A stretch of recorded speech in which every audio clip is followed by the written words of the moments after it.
Good morning students. ఈరోజు మనం ఈ వీడియోలో పోషణ లెసన్లోని విటమిన్ల గురించి కొన్ని ముఖ్యమైన ప్రశ్నలు చూడబోతున్నాం. సో ఇక్కడ నేను ప్రశ్న ఇస్తాను. ఆ ప్రశ్న చూసిన తర్వాత ఆ ప్రశ్నకు సమాధానం మీకు తెలిస్తే వెంటనే కింద కామెంట్ సెక్షన్లో పోస్ట్ చేయండి. అలాగే ఆ ప్రశ్నకు సమాధానం నేను చెప్తాను, తర్వాత ఆ సమాధానానికి కొంచెం వివరణ కూడా మీరు ఇక్కడ తెలుసుకోవచ్చు. Right. So let us start with the first question. మొదటి క్వశ్చన్, చిలగడ దుంపల్లో అధికంగా ఉండే విటమిన్ ఏది? చిలగడ దుంపలు స్వీట్ పొటాటోలో ఏ విటమిన్ ఎక్కువగా ఉంటుంది? అధికంగా ఉండే విటమిన్ ఏది? సో చిలగడ దుంపల్లో అధికంగా ఉండే vitamin B5. Vitamin B5, pantothenic acid. So చిలకడ దుంపల్లో అధికంగా ఉండే విటమిన్ ప్యాంటోథెనిక్ యాసిడ్. ఇది విటమిన్ B5, విటమిన్ బి గ్రూప్కి చెందిన విటమిన్ ఇది. ఈ విటమిన్ లోపం వస్తే ఏమవుతుంది? మడమల నొప్పులు వస్తాయి, కాళ్ళు నొప్పులు వస్తాయి, నడవలేకపోవడం అనేది జరుగుతుంది. నడవలేకపోవడం, కాళ్ళు మడమల నొప్పులు. సో ఇవి ఈ విటమిన్ లోపంలో ఉండేటటువంటి లక్షణాలు. తర్వాత ప్రశ్న చూద్దాం. నెక్స్ట్ క్వశ్చన్ ఏంటంటే, ఆస్కార్బిక్ ఆమ్లం లోపం వల్ల ఏ వ్యాధి సంభవిస్తుంది? ఆస్కార్బిక్ యాసిడ్ అనే విటమిన్ లోపిస్తే ఏ వ్యాధి వస్తుంది? తెలుసా మీకు? తెలిస్తే కామెంట్ సెక్షన్లో రాయండి. ఆస్కార్బిక్ ఆమ్లం లోపం వస్తే వచ్చే వ్యాధి స్కర్వీ. ఆస్కార్బిక్ ఆమ్లం లోపం వస్తే వచ్చే వ్యాధి స్కర్వీ. సో ఈ ఆస్కార్బిక్ ఆమ్లాన్ని మరో పేరుతో పిలుస్తాం. అంటే విటమిన్స్లో ఆల్ఫాబెట్ ఇచ్చి పిలుస్తాం కదా, విటమిన్ ఏ, డి, ఈ, కే ఇలాగా. ఇందులో విటమిన్ ఇది ఏ విటమిన్, దీనికి ఏ ఆల్ఫాబెట్ అనేది ఇవ్వబడుతుంది? ఆస్కార్బిక్ ఆమ్లం అంటే విటమిన్ సి. దీన్నే ఆస్కార్బిక్ ఆమ్లం అంటారు. రసాయన నామం ఆస్కార్బిక్ ఆమ్లము. సో దీని లోపంతో స్కర్వీ వస్తుంది. ఇప్పుడు ఈ స్కర్వీ యొక్క లక్షణాలు ఏంటి? స్కర్వీ యొక్క లక్షణాలు ఏంటంటే, గాయాలు త్వరగా మానకపోవటం, పెదాలు పగలడం, నోటిపోతలు రావటం, ఇంకా ఎముకలు విరిగిపోవటం, ఇటువంటివి జరుగుతూ ఉంటాయి. సో దీన్ని మనం స్కర్వీ అని చెప్తాం. ఈ విటమిన్ సి అనేది ఎక్కువగా ఎందులో ఉంటుంది? దీని సోర్సెస్ అంటే ఏ ఆహారంలో ఇది ఎక్కువగా ఉంటుంది? ఉసిరికాయ, నిమ్మకాయ, నారింజకాయ. నిమ్మ, నారింజ జాతి పళ్ళు ఏవైతే ఉన్నాయో వాటిలో విటమిన్ సి అధికంగా ఉంటుంది. అలాగే టొమాటోలో కూడా విటమిన్ సి ఎక్కువగా ఉంటుంది, బొప్పాయిలో కూడా ఉంటుంది. ఇవన్నీ కూడా విటమిన్ సి ఎక్కువగా ఉండేటటువంటి ఆహారాలు. విటమిన్ సి అనేది ఒక హీట్ సెన్సిటివ్ విటమిన్. అంటే అది వేడి తగిలినప్పుడు అది నాశనం అయిపోతుంది, ఆస్కార్బిక్ ఆమ్లం విటమిన్ సి. కాబట్టి పచ్చిగా ఉన్న పళ్ళ నుంచే ఈ విటమిన్ ఎక్కువగా మనకి లభిస్తుంది. Right. Let's see the next question. తర్వాత క్వశ్చన్, విటమిన్ ఏ యొక్క శాస్త్రీయ నామం ఏమిటి? విటమిన్ ఏ శాస్త్రీయ నామం ఏమిటి? విటమిన్ ఏ అనేది కొవ్వులో కరిగే విటమిన్. దాని శాస్త్రీయ నామం రెటినాల్. విటమిన్ ఏ యొక్క శాస్త్రీయ నామం రెటినాల్. సో ఈ రెటినాల్ అనేది ఎక్కువగా ఎందులో ఉంటుంది? బొప్పాయి, క్యారెట్, గుమ్మడికాయ ఇటువంటి వాటిలో విటమిన్ ఏ అనేది ఎక్కువగా ఉంటుంది. విటమిన్ ఏ అనేది కంటి చూపుకి మంచి చేస్తుంది, కంటి చూపు బాగుండేలా చేస్తుంది, చత్వారం రాకుండా చేస్తుంది, అంటే ఐ సైట్ రాకుండా చేస్తుంది. ఈ కంటిలో ఉండేటటువంటి రెటీనాలో ఉండే కణాలు ఏవైతే ఉన్నాయో ఈ కణాలన్నిటికీ కావాల్సిన పోషణను ఈ విటమిన్ ఏ అనేది అందిస్తుంది. విటమిన్ ఏ అనేది ఫుడ్స్లో బీటా కెరోటిన్ రూపంలో ఉంటుంది. క్యారెట్ మొదలైన వాటిలో బీటా కెరోటిన్ రూపంలో ఉంటుంది. దీన్ని మన ఆహారంలో తీసుకున్న తర్వాత మన శరీరం దీన్ని శోషించుకున్న తర్వాత మన శరీరంలో ఇది విటమిన్ ఏగా కన్వర్ట్ అవుతుంది. రైట్. సో ఇది విటమిన్ ఏ యొక్క శాస్త్రీయ నామం retinol. Let's see the next question. Next question, rickets వ్యాధి ఏ విటమిన్ల లోపం వలన ఏర్పడుతుంది? రికెట్స్ వ్యాధి ఏ విటమిన్ల లోపం వల్ల ఏర్పడుతుంది? రైట్. సో రికెట్స్ అనేది రికెట్స్ అనే వ్యాధి ఏంటి? రికెట్స్ వ్యాధి ఎముకలకు సంబంధించినటువంటి వ్యాధి. ఎముకలు వంకర్లు తిరిగిపోయేటటువంటి వ్యాధి. ఈ రికెట్స్ వ్యాధి ఏ విటమిన్ లోపంతో ఏర్పడుతుంది? తెలుసా మీకు సమాధానం? Vitamin D. విటమిన్ డి లోపంతో రికెట్స్ వ్యాధి ఏర్పడుతుంది. సో ఈ విటమిన్ డి అనేది ఎందులో ఉంటుంది? విటమిన్ డి ఏ ఆహారంలో ఉంటుంది? విటమిన్ డి అనేది మాంసాహారంలో ఎక్కువగా ఉంటుంది. గుడ్లు, చేపలు, కాలేయం మొదలైనటువంటి వాటిలో విటమిన్ డి ఎక్కువగా ఉంటుంది. అలాగే శాకాహారంలో మష్రూమ్స్, పుట్టగొడుగుల్లో విటమిన్ డి అనేది ఉంటుంది. ఆహారం పరంగా లభించే విటమిన్ డి కంటే కూడా సూర్యరశ్మి ద్వారా మనకు విటమిన్ డి లభించడం అనేది ఎక్కువగా ఉంటుంది. సో ఆహారం ద్వారా మాత్రమే కాకుండా సూర్యుడి నుంచి కూడా మనకి విటమిన్ డి లభిస్తుంది. అంటే సూర్యుడికి మన చర్మం అనేది సూర్యుడికి ఎక్స్పోజ్ అయినప్పుడు, సూర్యకాంతికి ఎక్స్పోజ్ అయినప్పుడు మన చర్మంలో విటమిన్ డి అనేది తయారవుతుంది, సంశ్లేషణ జరుగుతుంది. సో మనకి సూర్యుడి నుంచి లభించే vitamin, okay, vitamin we get from sunlight. సూర్యుడి నుంచి ఉచితంగా లభించే విటమిన్ ఏది అంటే విటమిన్ డి, క్యాల్సిఫెరాల్ అని మనం చెప్పచ్చు. ఇది మన చర్మంలో సంశ్లేషణ చెందుతుంది. ఎప్పుడు మన చర్మం సూర్యరశ్మికి ఎక్స్పోజ్ అయినప్పుడు ఈ విటమిన్ తయారవుతుంది. Right, let's see the next question. Next question, ప్రొద్దుతిరుగుడు నూనెలో అధికంగా ఉండే విటమిన్ ఏది? ప్రొద్దుతిరుగుడు నూనెలో అధికంగా ఉండే విటమిన్. ప్రొద్దుతిరుగుడు నూనె అంటే సన్ఫ్లవర్ ఆయిల్. మనం వంటల్లో వాడేటువంటి కుకింగ్ ఆయిల్, సన్ఫ్లవర్ ఆయిల్లో ఏ విటమిన్ ఎక్కువగా ఉంటుంది? దీని సమాధానం vitamin E. Vitamin E. So vitamin E యొక్క శాస్త్రీయ నామం ఏంటో మీకు తెలుసా?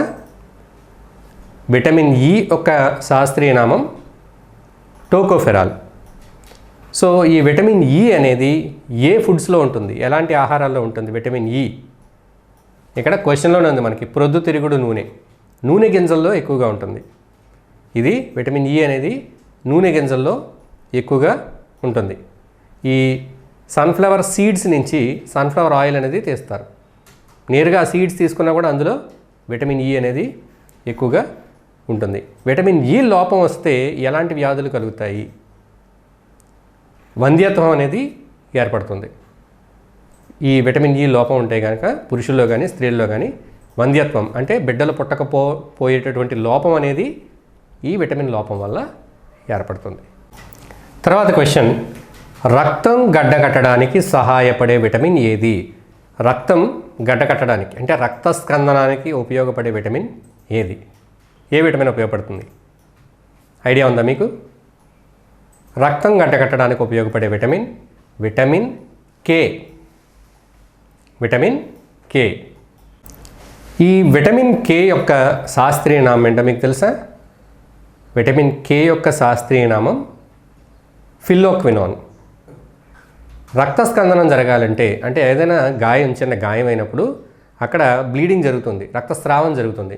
ఇలా రక్తస్రావం జరిగిన చోట నుంచి ఈ రక్తం అనేది గడ్డకట్టాలి. ఆ గడ్డ కట్టలేదనుకోండి, ఆ రక్తస్రావం అలా జరుగుతూనే ఉండి రక్తం అనేది నష్టపోవడం జరుగుతుంది మన శరీరం నుండి. మరి అలా నష్టపోకుండా ఉండాలి అంటే ఎక్కడైతే గాయమైందో అంటే రక్తనాళాలు ఎక్కడైతే తెగినాయో ఈ తెగిన రక్తనాళాల్లో అక్కడ రక్తం అనేది ఒక గడ్డ కింద ఏర్పడి రక్త ప్రవాహాన్ని ఆపాలి. ఇలా గడ్డ కట్టాలి అంటే రక్తస్కందనం జరగాలి అంటే చాలా రకాల ఫ్యాక్టర్స్ అనేవి అవసరమవుతాయి రక్తస్కందనానికి.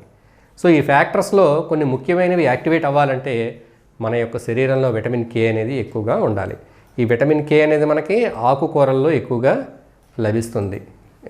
Leafy vegetables, green leafy vegetables ఎక్కువగా తీసుకోవడం ద్వారా విటమిన్ కే అనేది మనం పొందగలుగుతాం. ఈ విటమిన్ కే అనేది ఒక fat soluble vitamin. Vitamin A, D, E, K ఈ 4 కూడా కొవ్వులో కరిగే vitamins. Vitamin B complex, C ఈ 2 కూడా నీటిలో కరిగే విటమిన్స్. తర్వాత ప్రశ్న, వాంతులు, మూర్ఛ ఏ విటమిన్ లోపం యొక్క లక్షణాలు? వాంతులు, మూర్ఛ అంటే వాంతులు, మూర్ఛ అనేక కారణాల వల్ల రావచ్చు. నాడీ సంబంధమైనటువంటి వ్యాధుల వల్ల కూడా ఈ వాంతులు రావడం జరగచ్చు. అలాగే మూర్ఛ కూడా నాడీ సంబంధమైన వ్యాధుల వల్ల రావచ్చు. అయితే విటమిన్ లోపం వల్ల కూడా ఇవి సంభవించే అవకాశం ఉంది. అది ఏ విటమిన్ లోపిస్తే వాంతులు, మూర్ఛ అనే లక్షణాలు కనబడతాయి? ఇక్కడ సమాధానం విటమిన్ B6. విటమిన్ B6 యొక్క శాస్త్రీయ నామం, రసాయన నామం మీకు తెలుసా? పైరిడాక్సిన్. సో వాంతులు, మూర్ఛ అనేది పైరిడాక్సిన్ విటమిన్ B6 లోపం వల్ల కూడా రావచ్చు. ఈ విటమిన్ B6 అనేది ఎక్కువగా ఎందులో ఉంటుంది? నూనె గింజలు, తృణధాన్యాలు అంటే హోల్ గ్రెయిన్స్, సెరియల్స్ ఏవైతే ఉన్నాయో వీటిల్లో ఈ విటమిన్ B6 అనేది ఉంటుంది. ముఖ్యంగా ఈ ధాన్యాలపై ఉండే పొట్టులో అధికంగా ఈ విటమిన్ B6 అనేది ఉంటుంది. నెక్స్ట్ క్వశ్చన్, ల్యూకోసైట్లు తగ్గిపోవడం ఏ విటమిన్ లోపం వల్ల సంభవిస్తుంది? ల్యూకోసైట్లు అంటే తెల్ల రక్త కణాలు. తెల్ల రక్త కణాలు అనేవి తగ్గిపోవడం, వాటి సంఖ్య తగ్గిపోవడం అనేది ఏ విటమిన్ లోపం వల్ల జరుగుతుంది? సో ఏ విటమిన్ లోపం వల్ల జరుగుతుంది? ఫోలిక్ ఆమ్లము, ఫోలిక్ యాసిడ్. ఫోలిక్ యాసిడ్ కనుక మన శరీరంలో లోపిస్తే తెల్ల రక్త కణాల సంఖ్య అనేది తగ్గిపోతుంది. Folic acid. So folic acid అనేది ఎందులో ఎక్కువగా ఉంటుంది? ఎలాంటి ఆహారంలో? మాంసము, గుడ్లు, కాలేయం. సో ఇటువంటి వాటిలో ఈ ఫోలిక్ యాసిడ్ అనేది అధికంగా ఉంటుంది. ఈ ఫోలిక్ యాసిడ్ అనేది కొత్త కణజాలం ఏర్పడడానికి చాలా ఆవశ్యకమైనటువంటి పోషకం, విటమిన్. సో ఇది లోపిస్తే తెల్ల రక్త కణాల సంఖ్య తగ్గిపోతుంది. నెక్స్ట్ క్వశ్చన్, బయోటిన్ విటమిన్ లోపిస్తే ఏ ఆరోగ్య సమస్యలు వస్తాయి? బయోటిన్ అనే విటమిన్ లోపిస్తే ఏ ఆరోగ్య సమస్యలు వస్తాయి? బయోటిన్ అనేది విటమిన్ B కాంప్లెక్స్కి సంబంధించిన ఒక విటమిన్. సో ఈ బయోటిన్ విటమిన్ లోపిస్తే నాడీ సంబంధ వ్యాధులు వస్తాయి. అలాగే జుట్టు, గోళ్ళు, వీటికి సంబంధించి చర్మం, వీటికి సంబంధించిన సమస్యలు కూడా వస్తాయి. సో బయోటిన్ లోపంలో నాడీ సంబంధ వ్యాధులు, మానసిక వ్యాకులత, కండరాల నొప్పులు, నరాల ప్రాబ్లమ్స్ ఇవన్నీ కూడా ఈ బయోటిన్ లోపంతో వస్తాయి. అలాగే గోళ్ళు పలచబడిపోవడం, విరిగిపోవడం, జుట్టు పొడిబారిపోవడం, జుట్టు రాలిపోవడం, చర్మం పొడిబారిపోవడం, ఇలాంటి చర్మము, జుట్టు, గోళ్ళకి సంబంధించిన సమస్యలు కూడా ఈ బయోటిన్ విటమిన్ లోపం ఉంటే వీటితో ఆ లోపంతో వస్తాయన్నమాట. అందుకే ఇటువంటి వారికి బయోటిన్ విటమిన్ సప్లిమెంట్లు ఇస్తుంటారు. బయోటిన్ అనేది ఒక నీటిలో కరిగే విటమిన్, వాటర్ సాల్యుబుల్ విటమిన్. ఇది B కాంప్లెక్స్ గ్రూప్కి చెందిన విటమిన్. తర్వాత ప్రశ్న, ఏ విటమిన్ లోపం వల్ల ఆకలి మందగించడం అనేది సంభవిస్తుంది? ఏ విటమిన్ లోపిస్తే ఆకలి మందగిస్తుంది? ఆకలి మందగించడం అనే ఒక లక్షణం ఏ విటమిన్ లోపంలో మనకు కనబడుతుంది? ఆ విటమిన్ ఏంటో మీకు తెలుసా? ఒక క్లూ ఇస్తాను, దాన్ని విటమిన్ B12 అని కూడా అంటాం. దాని రసాయన నామం ఏంటి? సైనోకోబాలమిన్. సో ఈ సైనోకోబాలమిన్ విటమిన్ B12 అనేది లోపిస్తే ఆకలి మందగించడం జరుగుతుంది. సో ఈ విటమిన్ సైనోకోబాలమిన్ విటమిన్ B12 లోపం కనుకుంటే పెర్నీషియస్ ఎనీమియా అనే వ్యాధి సంభవిస్తుంది. నీరసం, నిస్సత్తువ, ఆకలి మందగించడం ఇవన్నీ కూడా లక్షణాలు. అలాగే ఈ విటమిన్ B12 అనేది మనకి మన జీర్ణ వ్యవస్థలో సంశ్లేషణ చేయబడుతుంది, తయారవుతుంది. బ్యాక్టీరియా సహాయంతో విటమిన్ B12 తయారవుతుంది. అలాగే మనకి మాంసాహారాలు తీసుకున్నప్పుడు కాలియం కానీ మాంసం కానీ తీసుకున్నప్పుడు ఈ మాంసంలో కూడా విటమిన్ D లభిస్తుంది. మాంసాహారం తినని వాళ్ళకి, ఎందుకంటే విటమిన్ B అనేది శాకాహారంలో ఉండదు. సో శాకాహారులకి విటమిన్ B12 అనేది ఆహారం ద్వారా దొరకడం చాలా చాలా తక్కువ. మన జీర్ణ వ్యవస్థలో కనుక మంచి బ్యాక్టీరియా కనుక ఉన్నట్లయితే, మన జీర్ణ వ్యవస్థ సక్రమంగా ఉన్నట్లయితే అందులో ఉండే బ్యాక్టీరియాయే ఈ విటమిన్ B12ని కూడా సంశ్లేషణ చేస్తాయి. ఎందుకంటే శాకాహార జీవులైనటువంటి ఈ మేకలు ఏవైతే ఉన్నాయో, ఈ మేకలు, గొర్రెలు ఇవన్నీ కూడా గడ్డి మాత్రమే తింటాయి. వాటికి విటమిన్ B12 అనేది ఆహారం నుంచి లభించదు. కానీ ఈ మేక యొక్క మాంసం తినే వాళ్ళకి విటమిన్ B12 లభిస్తుంది ఆ మాంసం ద్వారా. అంటే ఆ మేకలోకి ఆ విటమిన్ B12 ఎట్లా వస్తుంది? దాని జీర్ణ వ్యవస్థలో ఉండే బ్యాక్టీరియా ద్వారా అది తయారు చేసుకుంటుంది. అలాగే మన జీర్ణ వ్యవస్థలో కూడా మంచి బ్యాక్టీరియా ఉన్నట్లయితే, అంటే బ్యాక్టీరియా సమతౌల్యత, మన శరీరానికి మంచి చేసే బ్యాక్టీరియా, హానికరమైన బ్యాక్టీరియాలా ఒక సమతౌల్యత ఉన్నట్టయితే అప్పుడు మనకి విటమిన్ B12 మన జీర్ణ వ్యవస్థ నుండే లభ్యం అవుతుంది. సో అది విటమిన్ B12 సైనోకోబాలమిన్. ఇవి పోషణ చాప్టర్లో ఉన్నటువంటి విటమిన్స్ పార్ట్లో సంబంధించిన కొన్ని ముఖ్యమైన ప్రశ్నలు. పోషణ లెసన్ని ఫుల్ చాప్టర్ కనుక మీరు చూడాలనుకుంటే కింద డిస్క్రిప్షన్లో లింక్ని కానీ, ఎండ్ స్క్రీన్లో ఉన్న లింక్ని కానీ, కార్డ్స్లో ఉన్న లింక్ని కానీ క్లిక్ చేసి పోషణ ఫుల్ చాప్టర్ని మీరు ఫ్రీగా చూడొచ్చు. ఆ చాప్టర్లో పోషణలో ఉండేటటువంటి డిఫరెంట్ టాపిక్స్, ప్రతి టాపిక్ కూడా క్లియర్గా కవర్ చేయబడింది, తెలుగు మీడియంలో అలాగే ఇంగ్లీష్ మీడియంలోనూ కూడా. సో ఈ వీడియో కింద ఉన్న డిస్క్రిప్షన్లో లింక్తో పోషణ లెసన్ని పూర్తిగా చూడండి.